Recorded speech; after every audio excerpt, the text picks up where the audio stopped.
So you're asking God for something, but what if he actually shows up? Because that's actually what happened here. And most people completely miss what it means.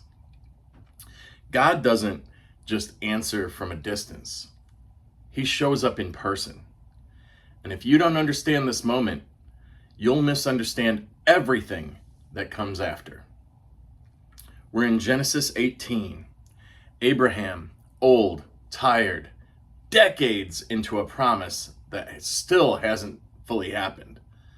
God told him he'd have a son, that his descendants would be countless, that nations would come from him. But here's the problem. He's still waiting. And then, out of nowhere, 3 men appear, not announced, not glowing, just standing there. Abraham sees them, and he immediately runs. Not walks, runs.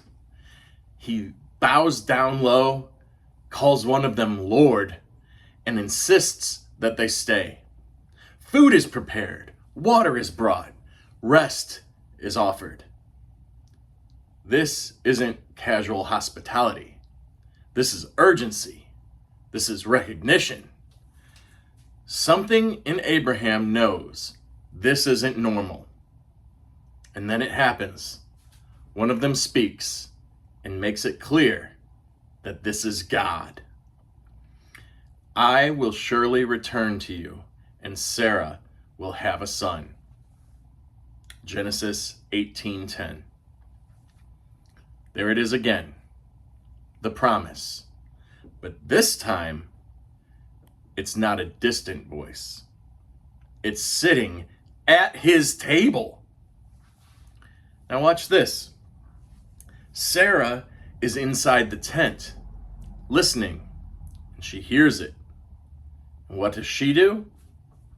She laughs.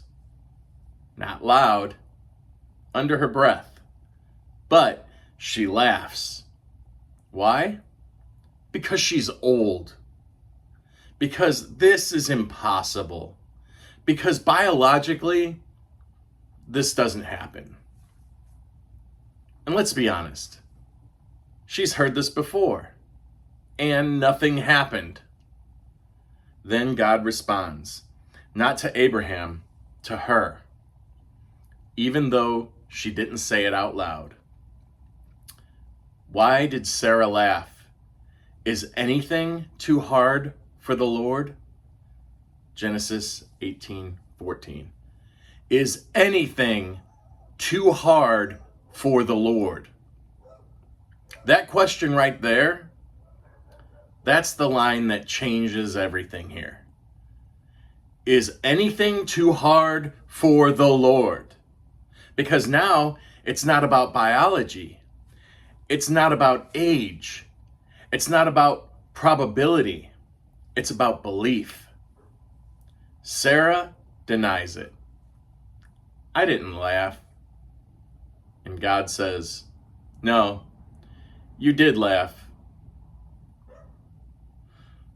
Now the scene shifts completely from promise to judgment. God begins to speak about Sodom and Gomorrah, cities so corrupt, so morally twisted that their outcry has reached heaven. And God is about to act. And here's where it gets uncomfortable. God says something strange. Shall I hide from Abraham what I'm about to do? Why would God say that? Because Abraham is now part of the story. Because what God is doing affects the world Abraham is stepping into. So God reveals it. Sodom will be judged, destroyed, and Abraham steps forward. This is one of the boldest moments in the entire Bible. He starts asking questions, challenging God. Will you sweep away the righteous with the wicked? Far be it from you, shall not the judge of all the earth do what is just? And then he starts negotiating.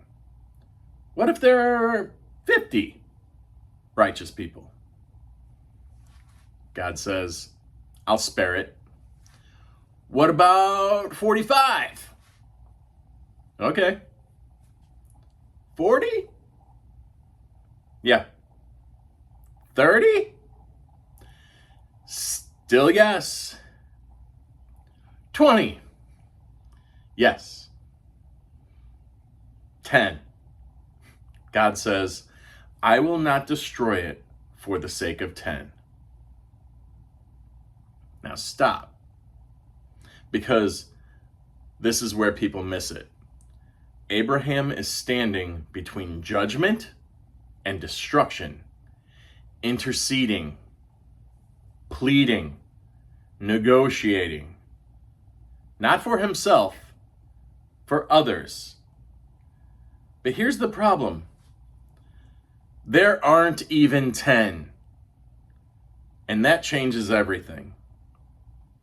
Because we like the idea of a patient God, a merciful God, a forgiving God. But what do you do when God judges? What do you do when corruption runs so deep that it can't be ignored? Do you want justice or do you want mercy? Because you don't get to demand both. Not on your terms. And this chapter forces you to sit in that tension. God is patient. He listens. He allows Abraham to ask, to push, to question. But still, he judges. So what does this reveal about God? He's not distant. He shows up. He hears what you don't say out loud. He keeps his promises, even when you laugh at them. But he also sees everything. And he does not ignore evil forever. About people, we doubt what God says. We laugh when we feel it's impossible. We want mercy until justice affects us. So what does this say about you? Are you Sarah, hearing God's promise and quietly laughing it off? Are you Abraham, willing to stand in the gap for people who don't even realize what's coming? Or are you closer to Sodom than you even want to admit? Because this chapter isn't just history. It's a mirror. God still makes promises. People still doubt them. And judgment is still real. And somewhere in the middle of it, somewhere in the middle of all of it, is a God asking one question. Is anything too hard for me? May the truth set us all free.